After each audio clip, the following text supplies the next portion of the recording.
নারায়ে তাকবীর, নারায়ে তাকবীর। Doctor A K M. লুৎফর স্যারের আগমন। আল্লাহ স্যারকে নেক হায়াত দান করুন, সবাই করি আমিন। শুধু স্যার, আমার উস্তাদ আব্দুল আহাদ হুজুরের ছাত্র। হুজুর চলে আসছে, বেশি দীর্ঘায়িত করবো না, শর্টকাটে যেতে চেষ্টা করি। বিশ্বনবী সাল্লাল্লাহু আলাইহি ওয়াসাল্লামের খাবারের বর্ণনা শুনছিলাম। আমরাও বিশ্বনবীর মতো খাদ্যগুলো গ্রহণ করব, আল্লাহ তৌফিক দিন করি আমিন। দেখি বিশ্বনবীর কণ্ঠটা কেমন ছিল। মানুষ ভালো খেলে কণ্ঠও ভালো থাকে। আমার নবী সাল্লাল্লাহু আলাইহি ওয়াসাল্লামের বিরুদ্ধে যে কাফেরেরা সারাদিন মিছিল মিটিং করত, রাতের বেলা বিশ্বনবী যখন কোরআনুল কারীমের তিলাওয়াত করতেন, কাফের গুলো দিয়ে লুকিয়ে লুকিয়ে বিশ্বনবীর তেলাওয়াত শুনত। তেলাওয়াত শেষ হলে সব দিত দৌড়।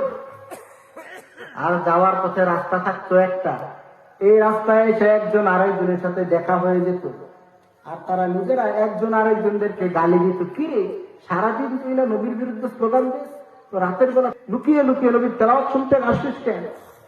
একজন আরেকজনকে ধিক্কার দেয়। আবু জাহেল সবাইকে ডেকে বলল, মক্কার কাফেরেরা খবরদার, তোমরা আর মুহাম্মদের তেলাওয়াত শুনতে যাইবা না। সবাইকে নিষেধ করে আবু জাহেল নিজে চুরের মতো লুকিয়ে লুকিয়ে বিশ্বনবীর তেলাওয়াত শুনত। বিশ্বনবীর তেলাওয়াত শেষ করছে, সব দিছে দৌড়, আবু জাহেলও দৌড়। দৌড়াতে দৌড়াতে আসতে গিয়ে আবার সবটির একসাথে দেখা। আবু জাহেল সবটিরে বলল, কিরে তোদের না আসতে নিষেধ করলাম, তোরা আসলি কেন? তারা কয়, আবু জাহেল্লা তুই আইলি কেন?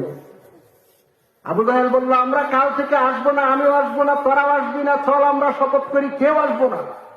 যে আসবে ওর মাথার চুলগুলো কামিয়ে মাথায় আলকাতরা লেপটে দিয়ে গলায় জুতার মালা পরিয়ে মক্কার বাজারে বাজারে ঘুরিয়ে ঘুরিয়ে বেড়াবো। সবাই একমত। আবু জাহেল হয়তো একমত এলে সিগনেচার দিই, স্বাক্ষর দিই, সব স্বাক্ষর দেয়। আবু জাহেল, উতবা, সাইবা, মুগীরা সব স্বাক্ষর দিয়েছে, কাল থেকে কেউ আসবে না। দিন গড়িয়ে 7 আসে। বিশ্বনবীর যখন তেলাওয়াতের সময় হলো, আবু জাহেল এরা রাতের বেলা ঘুম ধরে না, বিছানায় শুয়ে শুয়ে শুধু এই পাশ আর ওই পাশ করে। সে চিন্তা করছে, আজকে যদি মুহাম্মদের তেলাওয়াত না শুনি বড্ড মিস হয়ে যাবে। নিয়মিত তারা খেলা দেখে, টি-20 খেলা। খেলা শুরু হবে 8টায়, 7:30টায় একটা প্যারা শুরু হয়। আবু জাহেলের টেনশন, প্যারা শুরু হয়েছে।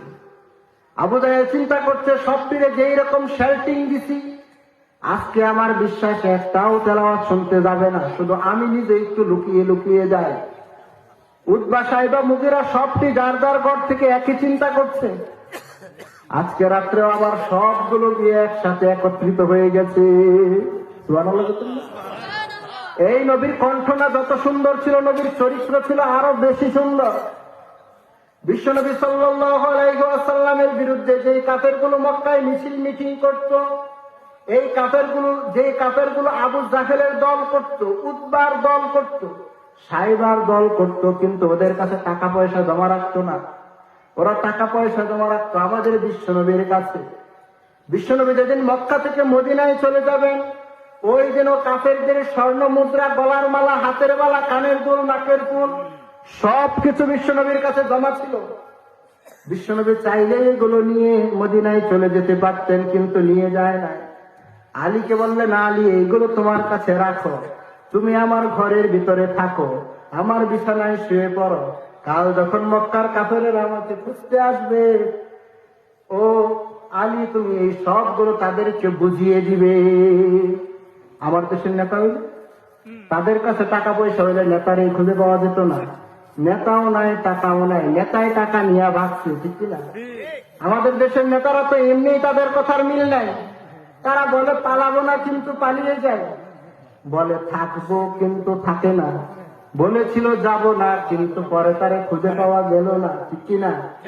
এটা বোধ একটু বেশি ঠিক। বিশ্বনবী সাল্লাল্লাহু আলাইহি ওয়াসাল্লাম তার কর্মীদের সাথে কেমন ছিলেন? বুখারীর হাদিসে এসেছে, বিশ্বনবী সব সাহাবাদেরকে নিয়ে একদিন বয়ান দিচ্ছেন।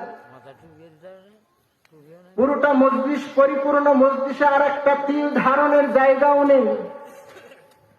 ইন দা মিন টাইম একজন সাহাবা আসলো, নাম জারি। এই জারি রাদিয়াল্লাহু তাআলা আনহু জায়গা না পেয়ে দাঁড়িয়ে দাঁড়িয়ে বিশ্বনবীর বক্তব্য শুনছে। বিশ্বনবীর গায়ে ছিল চাদর। বিশ্বনবী চাদরটা খুলে জারির দিকে ঢিল ছুড়ে দিলেন, বললেন, ইজলিস ইয়া জারি, ও জারির আমার চাদরটা বিছিয়ে চাদরের উপরে বসে যা। সুবহানাল্লাহ দেখেন না?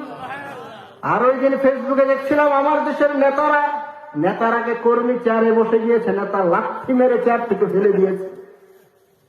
তুই আমার আগে বসলি কেন? আমি আগে বসবাম, পরে তোরা বইবি। আমি বসবাম, তোরা দাঁড়ায় থাকবি না। আমার বিশ্বনবী সাল্লাল্লাহু আলাইহি ওয়াসাল্লামের আদর্শটা কেমন ছিল দেখেন। আমাদের জন্মটা যদি বিশ্বনবীর জামানায় হয়ে যেত, আমরা যদি বিশ্বনবীকে দেখতে পেতাম কেমন হতো। আল্লাহ জান্নাতে নবীর সাথে দেখা করিয়ে দিন পরে আমিন।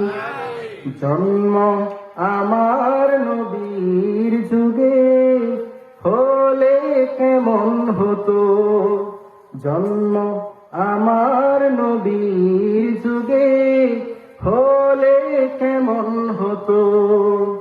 দুনয়নে রাসূল পাক দেখিলে কেমন হতো, জন্ম আমার নবীর যুগে হলে কেমন হতো।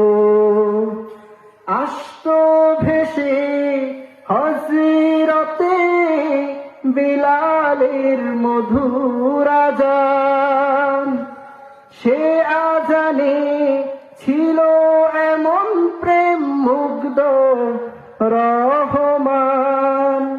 দয়াল নবীর পিছে নামাজ